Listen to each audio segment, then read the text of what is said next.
अस्सलाम वालेकुम viewer. Tax return जमा कराने का आसान तरीका। अब ये मेरे सामने FBR की वेबसाइट खुली हुई है।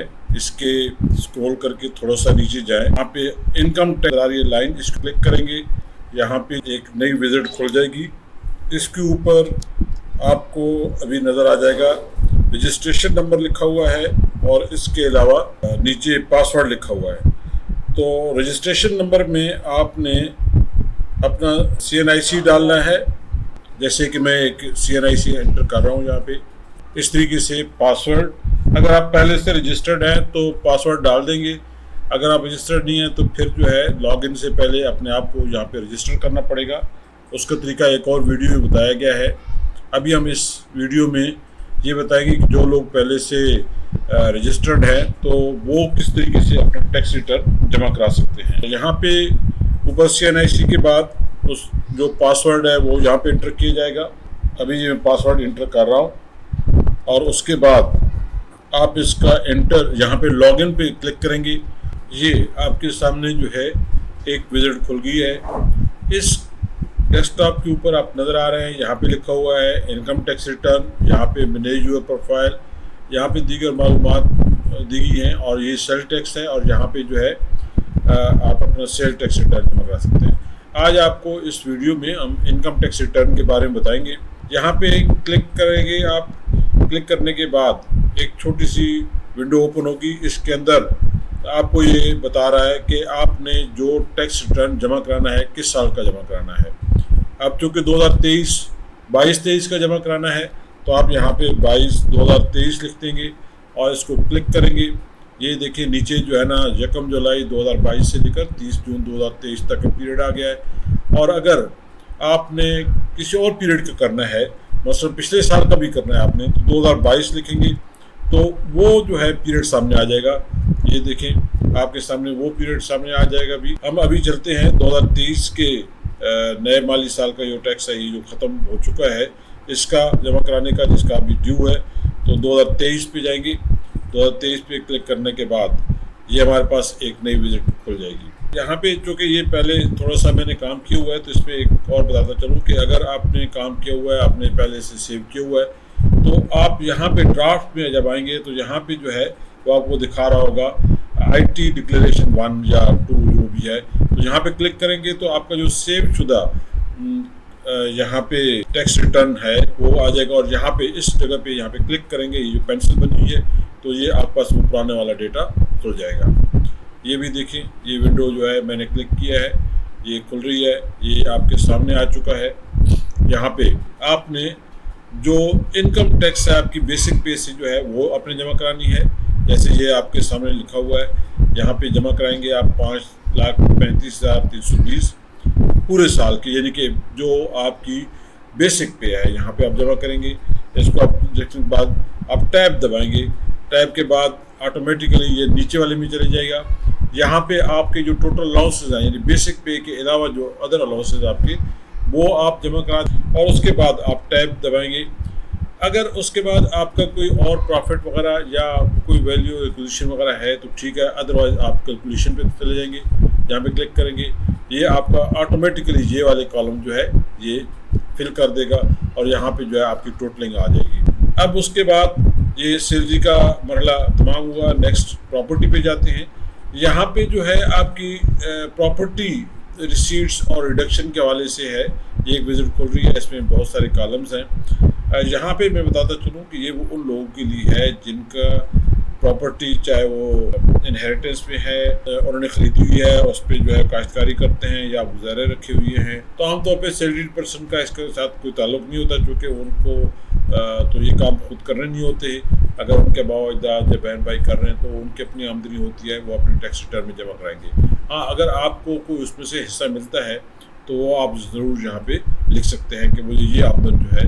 बिज़नेस के ये मुख्तलिफ हैं जिसमें रेवेन्यू आपका पास आया है, कोई बिज़नेस अगर कर रहे हैं उसमें कोई टैक्स जमा कराया तो वो एडजस्ट कर सकते हैं। तो आमतौर पे बिज़नेस भी इम्प्लाइज होते हैं, वो नहीं कर सकते।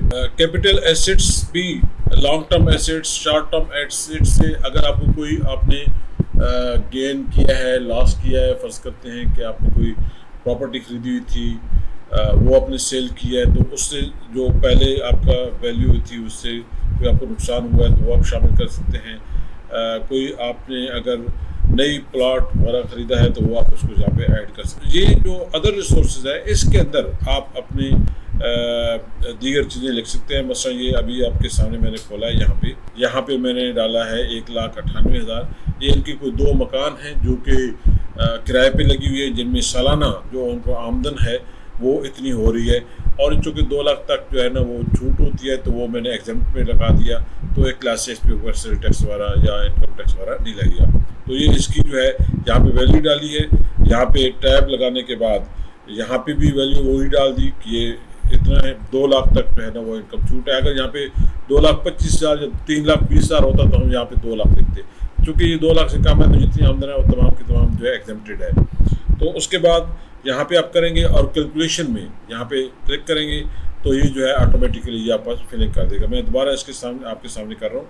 ये देखिए मैंने इसको डिलीट किया, ये डिलीट कर दिया, इसको भी डिलीट कर दिया। अब मैं दोबारा यहाँ पे कैलकुलेशन में जाता हूँ।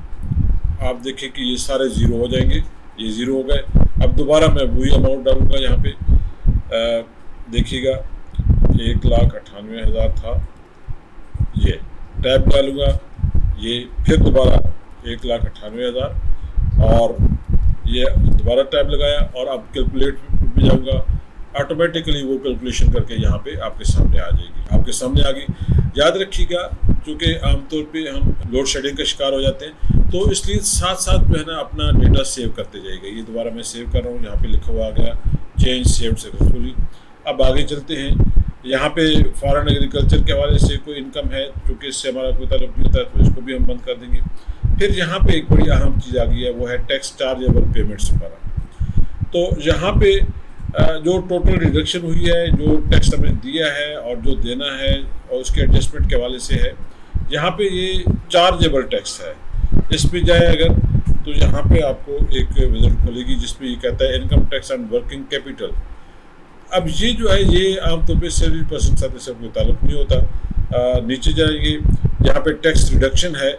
यहाँ पे 2 किस्म के चीज़ें आपको नज़र आएंगी। एक ये लिखा हुआ है कि बहबूद फंड के हवाले से अगर कोई आप लोगों ने जमा करा हुआ है, दूसरा ये फुल टीचर्स के हवाले से है। अगर तो आपका पेशा ऑक्यूपेशन जो है टीचर है तो यहाँ पे जितना आपने टैक्स जमा कराया है वो आप डालेंगे। ऑटोमेटिकली यहाँ पे जो है आप कैलकुलेशन करेंगे तो यहाँ पे आपकी टैक्स रिडक्शन आ जाएगी, यानी वो जो आपको टैक्स की छूट दी हुआ है। इस तरीके से कुछ और पेशे हैं, ऑक्यूपेशंस हैं जहाँ पे टैक्स छूट है तो वो भी आप लिख सकते हैं, लेकिन ये स्पेशली टीचर्स के हवाले से है। अगर आप टीचर नहीं हैं तो यहाँ पे आप जो है वो नहीं डालेंगे। इस तरीके से यहाँ पे टैक्स एडजस्टमेंट में आते हैं तो यहाँ पे जो है आपने साल में जितना टैक्स जमा कराया है, यहाँ पे याद रखिएगा अगर आपने कोई बैंक से अमाउंट निकलवाई है इकट्ठी जिस पे आपने टैक्स विदहोल्डिंग टैक्स दिया है वो भी आप लिखेंगे। इस तरीके से अगर आपका इनकम टैक्स जो सैलरी पे डिडक्शन हुई है वो भी आप लिखेंगे। आपने कोई और गाड़ी बेची है, खरीदी है, उसके ऊपर जो टैक्स वगैरह अदा किया है, प्रॉपर्टी को आपने दिया है, तो ये मुख्तलिफ किस्म की मदात है यहाँ पे लिखेंगे। ये देखिए गाड़ी के रजिस्ट्रेशन के हवाले से आया, इस तरीके से प्रॉपर्टी के हवाले से आता है, तो वो सारे या प्रॉफिट के ऊपर कोई आपने टैक्स दिया है, बावक़्त आपने कोई इन्वेस्टमेंट की है बैंक के अंदर तो उसके ऊपर जो है आपका टैक्स लगा है तो वो आप जमा कराएंगे। ये सैलरी एम्प्लॉई के हवाले से जो इनका टैक्स टोटल जमा हुआ था साल में जो इन्होंने डिडक्शन हुए वो यहाँ पे लिखा है और फिर कैलकुलेशन के ऊपर क्लिक कर दिया। अब उसके बाद आगे चलते हैं। आगे इसके अंदर यहाँ पे जो है कम्यूटेशन पे आ जाएं तो कम्यूटेशन में आपको वो तमाम तर जो आपने एंट्रीज की है अब तक वो सारी यहाँ पे आ जाएंगी। मसला ये देखिए वही सैलरी, बेसिक सैलरी है, वो जो इनकम अदर रिसोर्सेज है, ये एग्रीकल्चर का इनका 13,000 कोई हेरिटेज पे है जो इनके बहन भाई करते हैं, वहाँ पे उसको साल के बाद जो है आमदन होती है वो लिखा हुआ है। और इसके अलावा ये जो है टैक्स की मद में जो आपने पैसे जमा कराए हैं, नॉर्मल टैक्स कितना है और ये इनने का जो टैक्स जमा हुआ है टोटल उसमें से जो रिटर्न होना है वो यहाँ पे 2,02,947 रुपये इन्होंने फालतू टैक्स जमा कराया हुआ है जो कि इनके आमदन से ज़्यादा है। उसके बाद आगे चलते हैं। अब ये वेल्थ स्टेटमेंट है कि आपके पास जो पैसा आया है साल में इसको आपने कहाँ खर्च किया और आपका जो एसेट्स हैं इंक्रीज़ हुआ है डिक्रीज़ हुआ है, ये जो है एक स्टेटमेंट है जिसके अंदर आप देखेंगे कि यहाँ पे साल में आपने जो जो खर्च किया उसकी तफसीलात है। मसला आपने टोटल टैक्स कितना जमा कराया है ये आ गया आपके सामने। अगर गाड़ी रखी हुई है तो गाड़ी पे कितना खर्च हुआ है, पेट्रोल की मद में, मेंटेनेंस के मद में, वो सारा यहाँ पे अप्रॉक्सीमेट आप दे लेंगे। इस तरीके से इलेक्ट्रिसिटी के बिल जो है टोटल कितने जमा किए हैं, बिजली पानी के मद में, गैस के मद में, टेलीफोन पे आपके घर के जो डिपेंडेंट लोग हैं, आपके बेटे हैं, बेटियां हैं, वाइफ है, या कोई भाई आपसे आपके डिपेंडेंट रहता है, तो उसके जो टोटल बिल है आप देते हैं वो।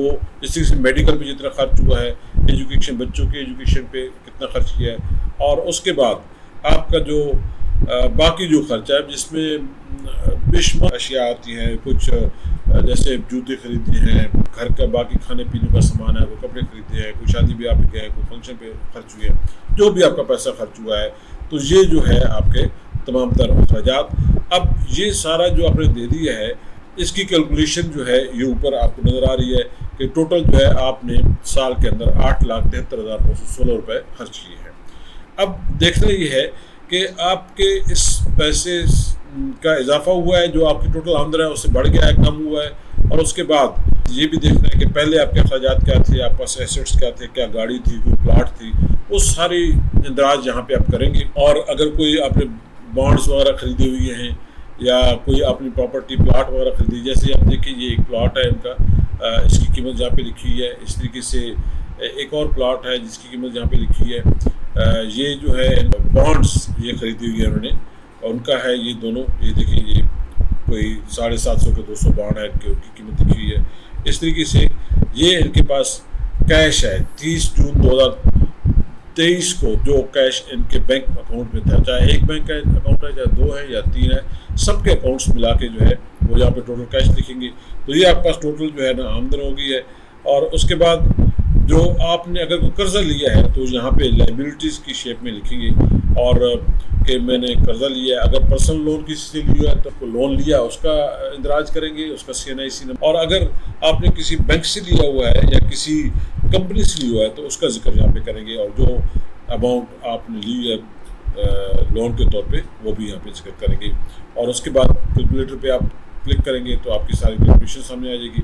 अब ये सबसे अहम और आखिरी मरहला है जहाँ पे आपने रिकॉन्साइल करना है कि टोटल आपकी आमदन कितनी थी पिछले साल, इस साल कितनी हुई है। अभी आपके सामने नज़र आ रहा होगा कि अभी इस साल आपके जो है ना ये टोटल जो आमदन है एसेट्स को मिला के सारा कुछ ये 60,38,000 बना है, और यहाँ पे जो है जो पिछले साल थे वो 58,88,560 रुपये था। अब इसमें तकरीबन इजाफा हुआ है आपका 1.5 लाख रुपये, और ये जो है आपके टोटल पैसा जो इस साल आप पास आया है 10,23,916 रुपये, आपका खर्च हुआ है 8,12,916 रुपये। ये तफसीलात यहाँ पे लिखी है, आप इस तरीके से इसमें डालेंगे। 2,11,000 रुपये जो है आपका एग्जेम्प्टेड है, और इस तरीके से यहाँ पे जो है आपके पास आ गया कि आउटफ्लो आपके पास इतना पैसा आया है। अब ये जो है रिकॉन्साइल ज़ीरो किया हुआ है, लेकिन याद रखें कि इसको ज़ीरो करने में थोड़ा सा आपको कैलकुलेशन करनी पड़ती है। अगर कोई पेमेंट आगे पीछे करेंगे, जैसे फ़र्ज़ करते हैं कि मैंने ये 65,000 डाला हुआ है, वहाँ पे 65,000 के बजाय मैं यहाँ पे अगर फ़र्ज़ करें कि डालता 45,000। अब आप देखिएगा, इसको मैंने टाइप किया और यहाँ पे कैलकुलेशन पे मैं गया, मेरी सारी दोबारा रिकैलकुलेशन होके अब रिकॉन्साइल पे मैं जाऊँगा, चेक करूँगा कि वहाँ पे मैंने कोई पैसे ऐसा तो नहीं है कि जो एडजस्ट करना है। तो यहाँ पे आप देखिए एंड पे आपको नज़र आ गया कि 11,000 रुपये उसने कहा है कि आपका जो है वो आपका अभी रहता है, जो कि एडजस्ट करना है, रिकॉन्साइल करना है। तो मैं दोबारा जहाँ पे समझूंगा कि मेरा एक्सपेंस ज़्यादा हुआ है, अंदाज़ा मैंने गलत लगाया है, मैं दोबारा उस पर जाके उसको ठीक करूँगा या उस पर इजाफा या जो भी है वो करूँगा। तो उसके बाद रिकॉन्साइल ज़ीरो हो जाएगा, और यहाँ पे मैं दोबारा अभी कैलकुलेशन करूँगा। तो ये रिकॉन्साइल जब तक ज़ीरो नहीं होता उस वक्त तक जो है आप अपना टैक्स रिटर्न जमा नहीं करा सकते। अब ये ज़ीरो हो गया है, अब इसको मैं सेव कर लूँगा। सेव करने के बाद मैं इसको पूरा दोबारा रिव्यू करूँगा और देखूँगा कि साल में कोई ऐसी चीज़ तो नहीं है जो मैंने परचेज़ की हो या सेल की हो या किसी से कर्जा लिया हो या कोई फालतू आमदन आई हो जिसका मैंने अभी इदराज नहीं किया। और फिर उसके बाद अपने जो अखराजात हैं, जो मैंने एसेट्स दी हैं पर्सनल एक्सपेंसेस की सूरत में, उनका इदराज ठीक हो गया है। और जब ये सारी तसल्ली कर लूँगा तो उसके बाद जो है वो मैं यहाँ पे सबमिट करूँगा, और उसके बाद एक कोड होता है जो कि आपके पास मौजूद होगा, अदरवाइज़ दोबारा जनरेट किया जा सकता है, और वो कोड आप डालेंगे तो आपका टैक्स रिटर्न जो है जमा हो जाएगा। उम्मीद है कि आपको ये वीडियो पसंद आई होगी। सेल्स टैक्स के हवाले से, नए रजिस्ट्रेशन के हवाले से मेरी दूसरी जो वीडियोज़ हैं आप उनको भी देखिएगा, आपको बहुत सारी मालूमात में इजाफा होगा। उम्मीद है कि आप इस वीडियो को सब्सक्राइब करेंगे और बाकी दोस्तों को भी बताएंगे ताकि वो इससे फ़ायदा उठाएँ। अल्लाह हाफ़िज़।